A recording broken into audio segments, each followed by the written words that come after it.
오늘 함께 보실 하나님의 말씀 마태복음 25장. 마태복음 25장 1절부터 13절까지 되겠습니다.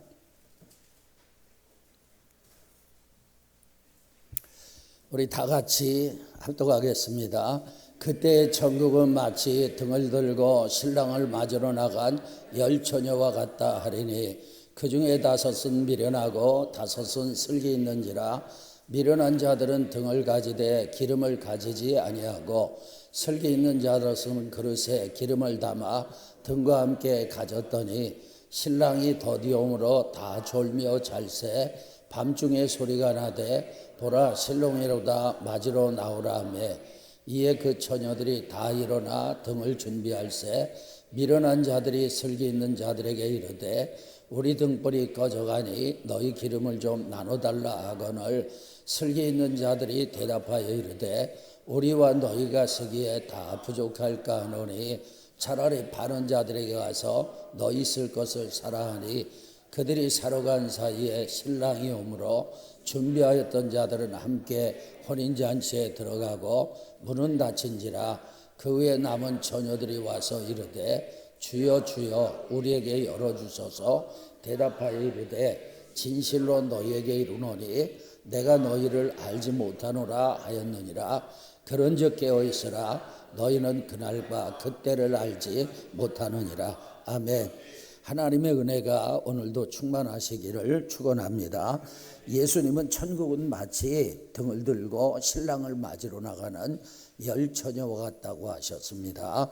당시 유대인들의 결혼 풍습은 밤중에 결혼식을 했습니다. 신랑은 신부의 집으로 와서 신부를 데리고 미리 준비한 집이나 혼인잔치 장소로 갑니다. 이때 신부의 친구들은 들러리를 쓰지요. 그들은 등불을 밝혀 신랑 일행이 도착하는 어두운 길을 비추고 그들을 영접하는 역할을 했습니다. 여기에 나오는 열 처녀가 바로 신부의 친구들로서 들러리를 섰던 것입니다. 이 열 처녀들 가운데 다섯은 슬기로웠고 다섯은 미련했습니다. 미련한 처녀들은 등불만 준비했을 뿐 여분의 기름을 준비하지 못했습니다. 슬기로운 처녀들은 등불과 함께 넉넉하게 기름을 준비했습니다. 신랑이 신부를 데리러 오는 시간은 신랑의 아버지 외에는 아무도 모릅니다. 그렇기 때문에 신부와 들러리들은 긴 시간 동안 기다릴 준비를 해야 했습니다. 이는요 예수님의 재림의 때와 같습니다. 여러분, 예수님께서 언제 오시느냐? 그것은 아버지만 아시는 줄로 믿습니다.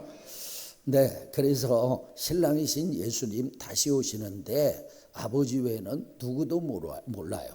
그 당시 들러리 처녀들은 신랑이 언제 올지 모르기 때문에 등불은 필수적인 조명장치였고 이것이 없이 신랑을 맞으러 나가는 것은 예의에 어긋났고 또 불가능했습니다.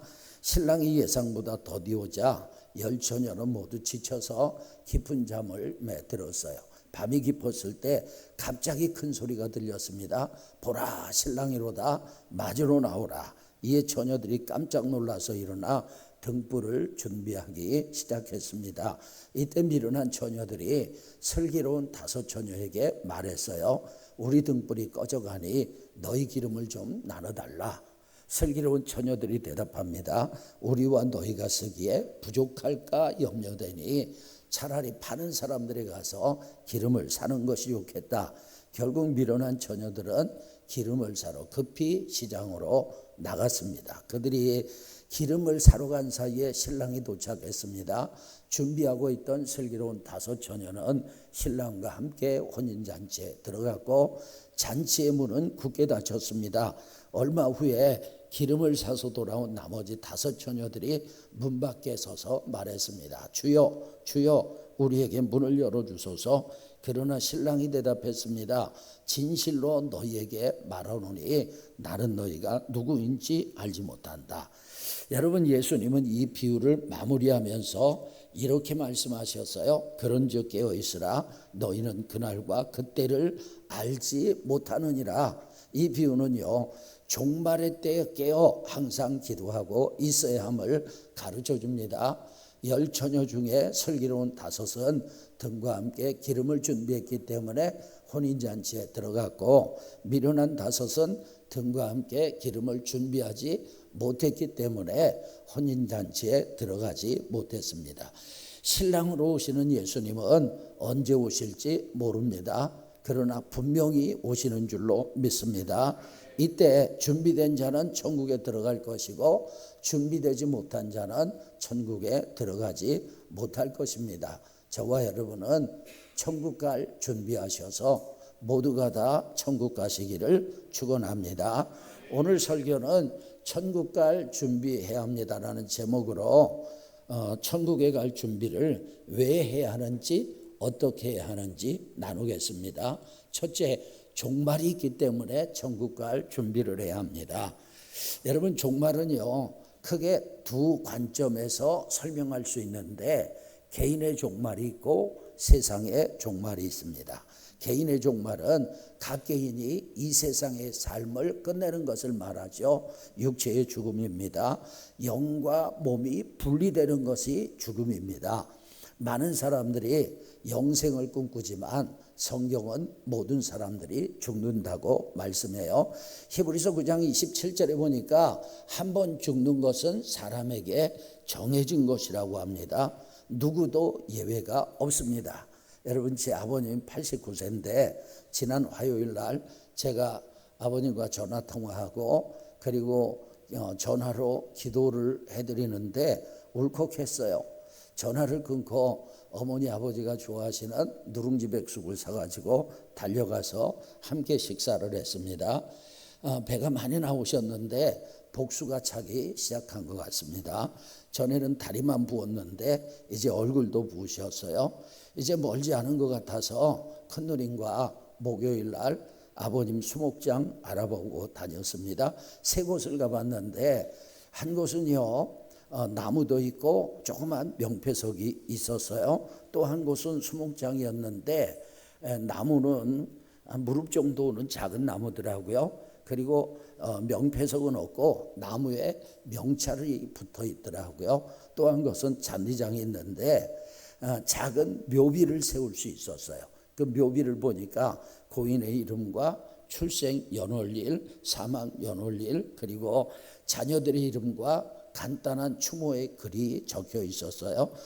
추모의 글은 아무래도 고인을 기르거나 성경 구절이 대부분이었습니다. 이 서양인들의 묘지는요, 동네 가운데 혹은 교회당 앞에 뜰에 있습니다. 가지런히 줄지어 서 있는 묘비에는 앞서간 이들에 대한 추모의 글이 새겨져 있죠. 한 사람이요, 묘지를 돌면서 추모의 글을 읽다가 어떤 묘 앞에 멈춰 서게 되었습니다. 그 묘비의 글이 흥미롭기 때문에 글은 단 3줄이었어요. 먼저, 나도 전에는 당신처럼 그 자리에 그렇게 서 있어서 순간 웃음이 터졌습니다. 두 번째 줄이 이어졌어요. 나도 전에는 당신처럼 그곳에 서서 그렇게 웃고 있어서, 이거를 읽자고는 이게 그냥 재미로 쓴 게 아니었구나 싶었습니다. 그래서 자세를 가다듬고 3번째 글을 읽었습니다. 이제 당신도 나처럼 죽을 준비를 하시오. 여러분, 죽음에 대한 준비만큼 엄숙한 것은 없습니다. 그런데 그 준비는 지금 살아있을 때 하는 것입니다. 이소구화에 나오는 내용이에요. 사자와 당나귀와 여우가 힘을 합쳐가지고 사냥을 했습니다. 사자가 당나귀에게 공평하게 나눠보라고 했어요. 그러자 당나귀는 똑같이 셋으로 나누었습니다. 그랬더니 사자는 불공평하다고 당나귀를 잡아먹어 버렸어요. 그리고 나서 이번에는 여우한테 나눠보라고 했습니다. 그러자 여우는 대부분을 사자의 몫으로 주고 자기는 쥐꼬리만큼 가졌습니다. 그때서야 사자는 흡족해 하면서 이제야 공평하게 되었구나. 여러분, 세상의 정의가 그런 것입니다. 힘 있는 자가 모든 것을 차지하는 세상이죠. 사자가 여우에게 물었어요. 너는 어떻게 해서 이런 지혜를 생각해냈느냐. 그러자 여우가 대답했어요. 어떻게는 뭘 당나귀 죽는 거 보고 생각해냈지. 여러분, 남에게 일어난 일을 보고 내게 일어난 일을 생각하는 것이 지혜입니다. 우리는 다른 사람에게 어떤 일이 일어났는가를 보고 우리 자신에게도 일어날 일을 미리 깨달아야 합니다. 그리고 준비해야 합니다. 다른 사람들이 병들었습니까? 그것을 보면서 우리도 병들 날이 있을 수 있다 생각하고 준비해야 합니다. 다른 사람이 하나님의 부르심을 받아서 죽었습니까? 우리에게도 그런 날이 있을 것을 알고 준비하시기를 축원합니다. 여러분, 성경은요, 개인의 종말이 반드시 있는 것처럼 세상 종말도 반드시 있다고 말씀합니다. 베드로전서 3장 6절 7절 다 같이 읽겠습니다. 이로 말미암아 그때 세상은 물이 넘침으로 멸망하였으되 이제 하늘과 땅은 그 동일한 말씀으로 불사르기 위하여 간수하신 바되 경건하지 아니한 사람들의 심판과 멸망의 날까지 보존하여 두신 것이라. 아멘. 여러분, 노아 시대에는요, 하나님께서 물로서 세상을 심판하셨어요. 그런데 이 세상 종말에는 하나님께서 불로서 심판하십니다. 그리고 여러분, 하나님께서 심판하실 때 이 하늘과 땅은 다 불타서 사라질 것입니다. 베드로후서 3장 12절 다 같이 하나님의 날이 임하기를 바라보고 간절히 사모하라. 그날에 하늘이 불에 타서 풀어지고 체질이 뜨거운 물에 녹아지려니와. 여러분, 세상의 종말에는요, 하늘이 불에 타서 풀어지고 물질이 체질이라고 했는데 옛 성경에 물질이 뜨거운 물에 녹아집니다. 최후의 심판 날에는 우주적인 대격변이 일어납니다. 단순히 하늘에 불에 타는 것 이상의 현재 우주의 질서에 완전한 해체와 소멸이 있을 것입니다. 여러분, 개인의 종말이 있듯이 세상의 종말도 있어요. 그렇기 때문에 저와 여러분은 천국 갈 준비하시길 축원합니다. 두 번째로는요, 사후의 세계가 있기 때문이에요. 누가복음 16장에 보면 부자와 나사로의 비유가 나옵니다. 부자는 자줏빛 고운 옷과 최고급 속옷인 세마포 옷을 입고 날마다 호화롭게 잔치를 벌였어요. 그의 집은 화려했고 그의 식탁은 매일 진수성찬이었습니다. 그런데 이 부자의 대문 앞에는 나사로라는 거지가 있었어요. 나사로는 온몸이 헌데투성이었고 너무나 쇠약해서 스스로 몸을 가누기도 힘들었습니다. 그는 부자의 상에서 떨어지는 부스럭이라도 먹고 싶었지만 그것도 쉽지 않았어요. 개들이 와서 나사로의 헌대를 핥았지만 나사로는 개들을 쫓아낼 힘도 없었어요. 세월이 흘러서 나사로가 먼저 죽었습니다. 나사로는 비록 이 세상에서 비참했지만 죽자 천사들이 그의 영혼을 받들어서 낙원으로 데려갔습니다.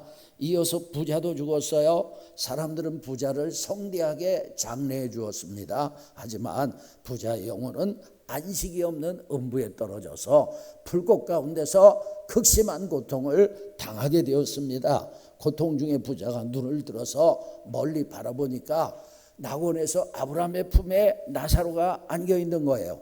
고통에 몸부림치던 부자가 아브라함에게 간절히 외쳤습니다. 아버지 아브라함이여, 나를 불쌍히 여기소서. 나사로를 보내서 손끝에 물 한 방울만 찍어서 내 혀를 서늘하게 해주소서. 나는 이 불꽃 가운데서 고통스럽습니다. 너무나 고통스럽습니다. 그러자 아브라함이 대답했어요. 얘야, 내가 살아있을 때에는 온갖 좋은 것을 다 누렸던 것을 기억해라. 나사로는 고난을 받았다. 이제 나사로는 여기서 위로를 받고 너는 거기서 고통을 받는 것이 마땅하다. 게다가 너희와 우리 사이에는 건널 수 없는 큰 구렁이 있어서 아무도 여기에서 그리로 갈 수 없고 거기서 이리로 올 자가 없단다. 여러분, 이 비유에서 거지 나사로는 낙원에 갔습니다. 낙원은 어디냐? 죽은 자들이 최후의 심판이 있기 전까지 대기하는 곳인데 죽은 자들 가운데 의인이 대기하는 장소인데 천국으로 봅니다. 부자는요, 음부에 내려갔어요. 음부도 죽은 자들 가운데 악인이 대기하는 장소인데 지옥으로 봅니다. 그러니까 천국과 지옥으로 갈라진 거예요. 다시 히브리서 9장 27절에 보면 개인과 세상은 종말로 모든 것이 끝나는 것이 아닙니다. 우리는 반드시 심판을 받고 새로운 세계인 천국과 지옥으로 들어가게 됩니다. 저와 여러분 모두가 천국 가기를 축원합니다.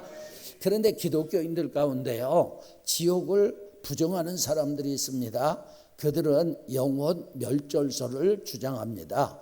그러니까 예수 믿는 사람은 천국 가지만 안 믿는 사람은 지옥 가는 것이 아니라 영혼이 완전히 사라져 버린다, 이렇게 얘기를 해요. 그러면서 이런 주장을 해요. 인간은 본래 불멸의 영혼을 가지고 태어나는 것이 아니다. 여러분, 사실 사람이 태어날 때는 하나님께서 영원토록 생명을 보장해 주신 거예요. 근데 그들은 그렇지 않다는 거예요. 영생은 오직 예수 그리스도를 통해 구원받은 자에게만 주어지는 하나님의 선물이다, 이렇게 믿어요. 악인은 최후 심판 후 영원히 고통받는 것이 아니라 소멸하여 존재 자체가 완전히 사라진다고 주장을 합니다. 그들은요, 악인이 영원히 고통받는 것은 하나님의 자비와 공의에 맞지 않다고 봅니다. 이 이론은 상당히 그럴싸하지만 성경의 진리와는 맞지 않습니다. 마태복음 25장 46절 다 같이 아멘. 여기 보니까 여러분, 의인들은 영생에 들어가지만 악인들은 영벌에 들어갑니다. 영원한 형벌에 들어가는 거예요. 영원한 형벌과 영원한 생명에서 사용된 영원이라는 형용사는 동일한 단어입니다. 여러분, 구원받은 자가 누릴 생명이 영원한 것처럼 악인이 받을 형벌도 영원하다는 거예요. 자, 요한계시록 14장 11절에 보니까 여러분, 지옥의 연기가 세세토록 올라갑니다. 악인들은요, 거기서 세세토록 고통당하는 거예요. 그 고통의 기간은 끝이 없습니다. 악인들이 영원히 고통받으며 쉼을 얻지 못하는 거예요. 저는 그런 생각을 해봤어요. 만약에 지옥이 없다면 악을 행하며 마음대로 살아도 문제될 게 없다. 왜냐하면 죽어서 소멸되면 끝이잖아요. 하지만 성경은 악인은 지옥에 가며 그 고통은 영원하다고 말씀합니다. 그렇기 때문에 저와 여러분 천국 갈 준비하시기를 축원합니다. 세 번째, 구원의 확신을 가져야 합니다. 천국 가려면 제가 매주 실버 예배 시간에 어르신들과 함께 부르는 찬양이 있습니다. 반주 준비해 주시고, 돈으로도 못 가요라는 찬송이에요. 이 찬송의 내용은 천국은 다른 방법이 아닌 오직 믿음으로 간다는 거예요. 같이 한번 불러보겠습니다.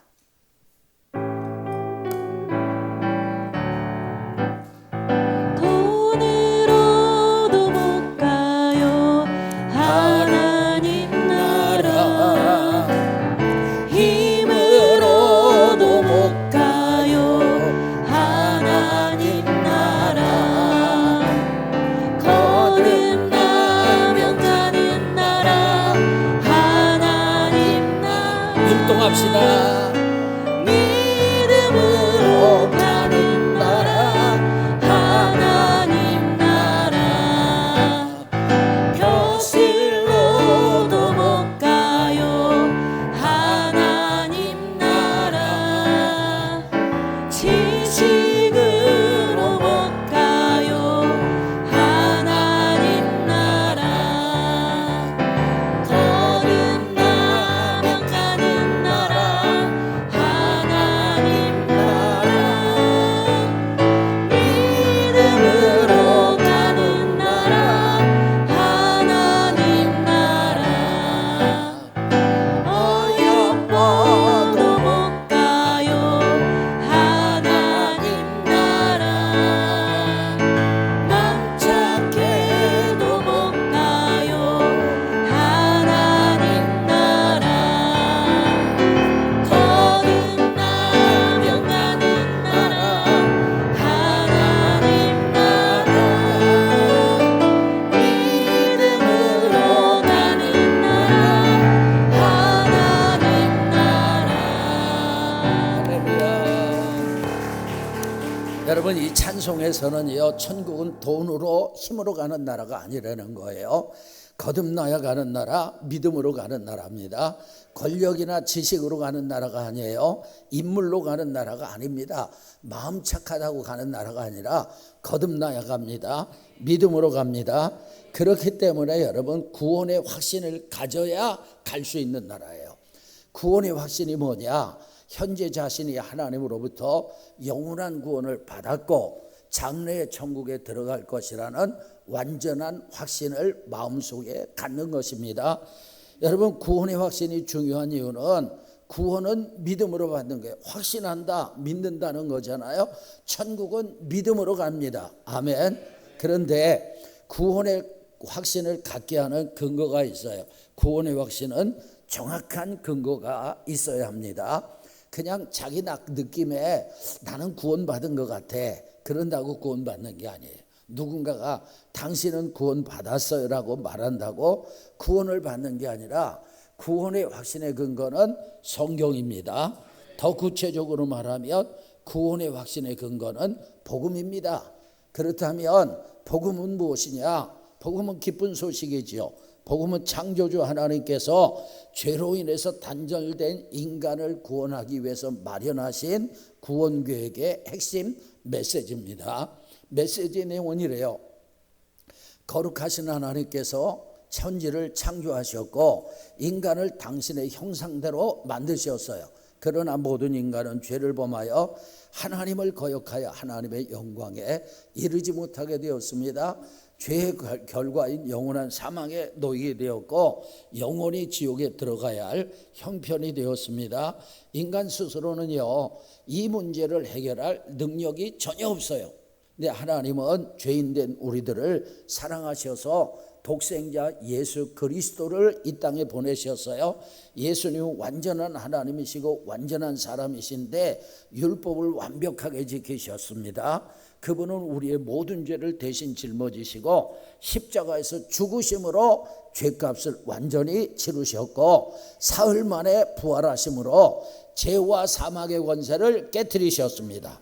여러분, 예수님의 십자가와 부활이 바로 복음이고 구원의 길입니다. 그런데 구원은요, 우리의 노력이나 행위로 얻는 것이 아니라 하나님께서 거저 주시는 선물입니다. 누구든지 자신의 죄를 회개하고 예수 그리스도께서 자신의 구세주이심을 마음으로 믿고 입으로 시인할 때 죄사함 받고 영원한 생명을 얻어 하나님의 자녀가 되고 죽음 후에는 영원한 천국에 들어가게 됩니다. 아멘. 이게 복음의 핵심 메시지예요. 그래서 천국에 가려면 이 복음에 대한 확신이 있어야 합니다. 아멘. 여러분, 옛날 어느 마을에 한 농부가 살았어요. 이 농부는 자기 집 근처에 아주 좋은 농장을 빌려서 농사를 짓고 싶었어요. 농부는 농장의 지주에게 사용 허가를 해달라는 편지를 썼습니다. 하지만 편지를 보낸 뒤로 꽤 오랜 시간이 흘렀지만 지주에게서는 아무런 답이 없었어요. 농부는 매일 초조하게 지주의 회답을 기다렸어요. 어느 날 한 이웃이 농부에게 말했어요. 당신 저 농장 뭐 사용하게 될 것 같아요. 작년 크리스마스 때 지주님이 당신에게 푸짐한 선물을 보내셨고 지난번에는 지나가면서 당신을 보고 친절하게 웃으며 손도 흔들어 주셨잖아요. 분명히 좋은 징조일 거예요. 이 이야기를 들은 농부는 뛸 듯이 기뻤습니다. 맞아, 지주님이 나를 좋게 보시는구나. 허가는 따는 당상이겠어. 농부는 마음에 희망으로 가득 찼습니다. 다음 날 다른 이웃을 만났어요. 그 이웃은요, 농부의 상황을 듣고는 걱정스럽게 말했어요. 아직도 승낙을 못 받으셨다니.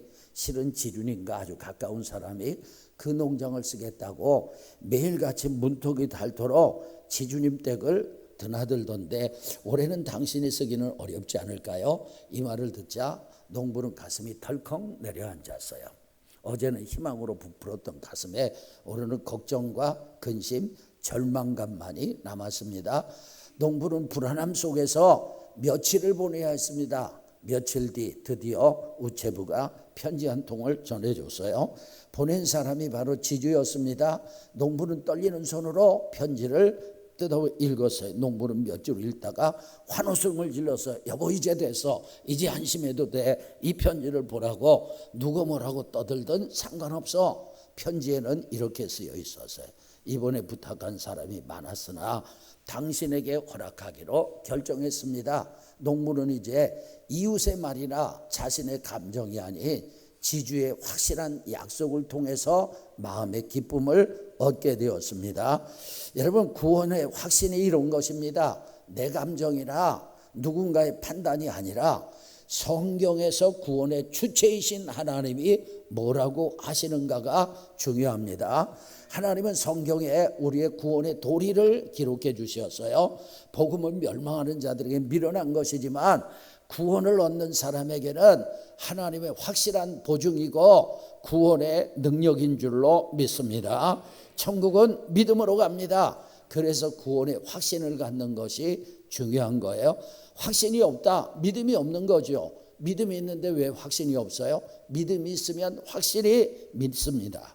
혹시 여러분 중에 구원의 확신이 흔들린 분이 계시다면 자신의 감정이나 환경 그리고 사람의 판단, 자신의 행동에 귀를 기울이지 마시고 복음을 이해하시고, 아멘, 복음에 동의하시고 복음에 대한 확신을 갖기를 주의 이름으로 축원합니다. 자, 네 번째로는요, 깨끗한 세마포 옷을 준비해야 합니다. 요한계시록에 보면 성도가 입어야 할 흰 옷이 있고 세마포 옷이 있어요. 그러니까 두 종류의 옷이 나와요. 흰 옷이 있고 세마포 옷이 있는데 저는 이 둘은 같은 옷이라고 생각합니다. 그런데 서로 다른 상징적인 의미가 있습니다. 성도의 삶에서 두 가지 중요한 측면을 보여주는데, 흰 옷은 그리스도의 피로 씻음받은 정결한 신부, 그러니까 구원의 선물을 상징합니다. 흰 옷을 입었다는 것은 구원받았다는 거예요. 반면에 세마포 옷은 성도들의 의로운 행실을 의미하는데 구원받은 자가 이 땅에서 행해야 할 거룩한 삶의 열매를 상징합니다. 그러니까 구원의 확신이 우리를 천국 문 앞에 서게 한다면 깨끗한 세마포 옷은 우리가 천국 잔치에 합당한 복장을 입는 것입니다. 구원의 확신을 가진 사람은 예수님의 피로 빤 흰옷을 입은 것입니다. 이제 천국 잔치를 위한 예복인 세마포를 준비하시길 축원합니다. 자, 요한계시록 19장 8절 다 같이 읽겠습니다. 그에게 빛나고 깨끗한 세마포 옷을 입도록 허락하셨으니 이 세마포 옷은 성도들의 옳은 행실이로다 하더라. 아멘. 빛나고 깨끗한 세마포 옷은 성도들의 옳은 행실입니다. 예수님을, 그러니까 우리가 옳은 행실을 하는 것이 뭐를 하는 거냐? 천국 잔치에서 입을 예복을 준비하는 것과 같다, 그런 얘기예요. 예수님을 믿으면 누구나 천국 가는 거 아닌가? 예수님을 믿으면 누구나 천국 잔치에 참여하는 거 아닌가? 라고 생각하는 분들이 있을 텐데 맞습니다. 그런데 그 믿음이 진짜인지 가짜인지 무엇으로 분별합니까? 행위로 분별하는 거예요. 왜냐하면 열매가 나무를 증명하는 것입니다. 여러분, 나무에 사과 열매가 열렸어요. 그 나무는 사과나무죠. 나무에 밤이 열렸어요. 그 나무는 밤나무인 것입니다. 마태복음 7장 18절 다 같이, 좋은 나무가 나쁜 열매를 맺을 수 없고 못된 나무가 아름다운 열매를 맺을 수 없느니라. 아멘. 그들의 열매로 그들을 아는 것입니다. 가시나무에서 포도가 열리지 않아요. 엉겅퀴에서 무화과가 열리지 않습니다. 좋은 나무마다 아름다운 열매를 맺고 못된 나무가 나쁜 열매를 맺는 거예요. 이 열매가 바로 행입니다. 여러분, 인생에서 말이 중요합니다. 말 한마디로 천냥빚도 갚잖아요. 여러분, 말을 잘하면 살 수도 있고 잘못하면 죽을 수도 있어요. 말이 그만큼 중요합니다. 하지만 믿음은요, 말로 판단할 수 없어요. 진짜 믿음, 가짜 믿음은 행함으로 판단을 하는 것입니다. 어느 목사님이 신장이 약해져 가지고 건강한 사람의 신장을 이식해야 한다는 결론이 났어요. 주일날 이 목사님이 너무 힘들어서 설교를 할 수 없으니까 임시로 강단을 맡아서 설교하게 된 목사님이 전후 사정을 설명한 후에 아무래도 교인들 가운데 신장 기증자가 나와야 할 것이라고 말하면서 고통받는 주님의 종을 위해서 신장을 기증할 뜻이 있는 사람은 손을 들어 표하라고 했습니다. 잠시 후에 여기저기서 손을 들기 시작해서 거기 모인 1000여 명이 거의 다 손을 들었습니다. 그날 설교를 맡은 목사님은 감격해서 말했어요. 여러분, 참으로 감격스럽네. 이처럼 주의 종을 사랑하는 사람들이 많다는데 놀랐습니다. 그러나 신장은 한 사람 것이면 되는데 이런 상황에서 어느 한 사람을 찍어서 하는 것은 덕스럽지 못하기 때문에 오리털 하나를 제가 입으로 후 불겠습니다. 이 오리털이 머리 위에 내려앉는 사람을 신장 기증자로 선정하겠습니다. 그리고 우리는 주님의 뜻을 기다리며 기도합시다. 드디어 오리털이 강단을 떠나서 회중 있는 곳으로 날아가기 시작했어요. 그런데 이게 웬일입니까? 오리털이 가까이 날아오면 사방에서 후 주여, 후 할렐루야, 후 아멘. 그래서 여러분, 오리털이 누구의 머리 위에도 내려앉지 못했다는 거예요. 사실인지 아닌지 모르겠어요. 만들어낸 얘기 같기도 하고. 여기서 뭘 얘기하느냐? 사랑은요, 행함으로 증명이 되는 것입니다. 우리의 믿음도 마찬가지예요. 말로 증명되는 것이 아니라 행함으로 증명이 됩니다. 천국은 믿음으로 가지만 믿음을 증명하는 것이 행함이기 때문에 하나님의 뜻대로 사는 사람이 천국 가는 줄로 믿습니다. 마태복음 7장 21절 다 같이 주여 주여 하는 자마다 다 천국에 들어갈 것이 아니요 다만 하늘에 계신 내 아버지의 뜻대로 행하는 자라야 들어가리라. 아멘. 여러분, 사실 이 말씀은 저를 겸손하게 만드는 말씀입니다. 이 말씀은 주의 종들이 최후의 심판대에서 주님 앞에 섰을 때 일어날 일입니다. 주의 종이지만 하나님의 뜻대로 살지 않았다면 천국에 들어갈 수가 없다는 거예요. 천국은 믿음으로 가지만 그 믿음을 증명하는 것이 행함이기 때문에 우리는 거룩한 세마포, 저 성도의 옳은 행실로 옷을 입고 예복을 입고 준비해야 될 줄로 믿습니다. 다시 말하면 죄송해요. 똑바로 살라는 거예요. 하나님의 뜻대로 살라는 거예요. 5번째, 상급을 준비해야 합니다. 피영민 목사님이 아는 분이 우리나라 최고 의과대학을 나왔고 큰 병원의 원장으로 일을 했어요. 그가 예수님을 알게 되었고 자신의 달란트로 하나님의 영광을 위해서 살기 위해서 중국 의료 선교사로 헌신했습니다. 그분은 중국에서 한센병 환자를 위해서 병원을 세우는 등 열심히 선교 사역을 했어요. 피 목사님이 선교사님에게 물었습니다. 선교사님, 한국의 안정된 직업과 명예를 포기하시고 중국의 선교사로 가셨는데 힘들지 않으세요?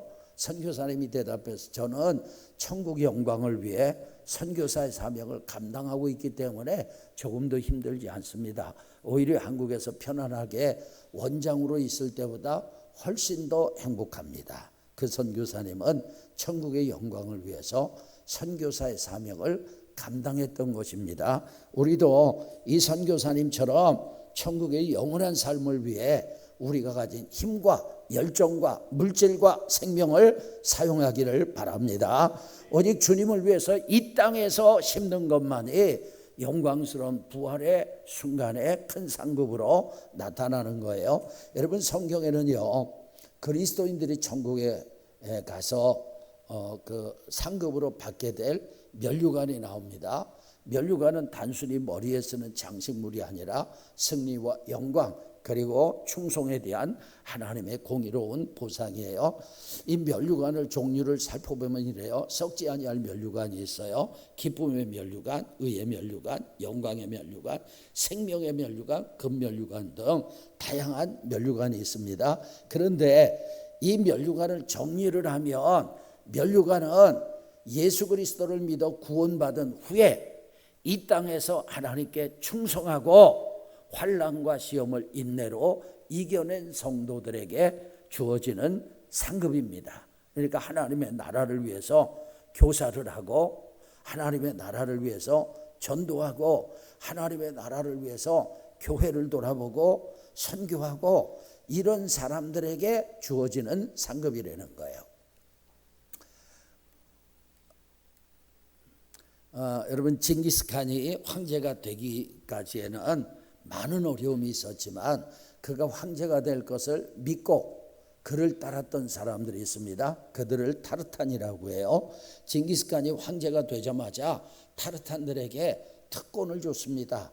그 다른 군사들과 다른 특권을 줬는데 6가지 특권을 줬어요. 첫째, 당신들은 언제든지 누구의 허락도 없이 내 집에 들어올 수 있다. 두 번째, 당신들은 전쟁이 끝나고 나면 노획물 중에서 가장 좋은 것을 먼저 차지할 수 있다. 세 번째, 당신들은 앞으로 세금이 면제된다. 네 번째, 당신들은 사형에 해당하는 죄를 범해도 9번까지 용서받을 수 있다.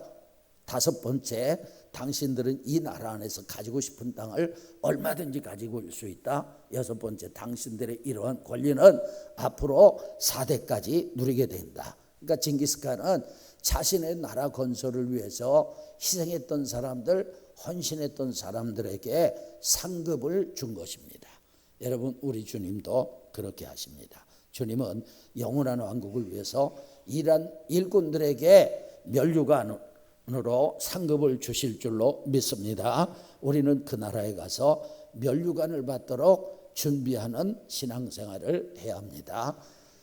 오늘 천국 갈 준비합니다라는 제목으로 천국 갈 준비를 왜 해야 되느냐, 어떻게 해야 되느냐 5가지를 나눴어요. 첫째, 종말이 있기 때문에 준비합니다.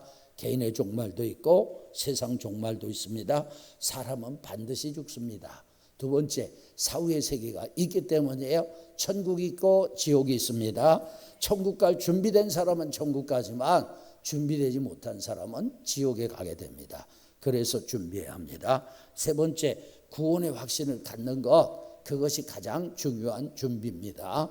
네 번째, 깨끗한 세마포 옷을 준비해야 돼요. 옳은 행실로 살아야 합니다. 마지막으로 하나님의 일에 헌신하며 상급을 준비하세요. 면류관을 준비하기를 주의 이름으로 축복합니다.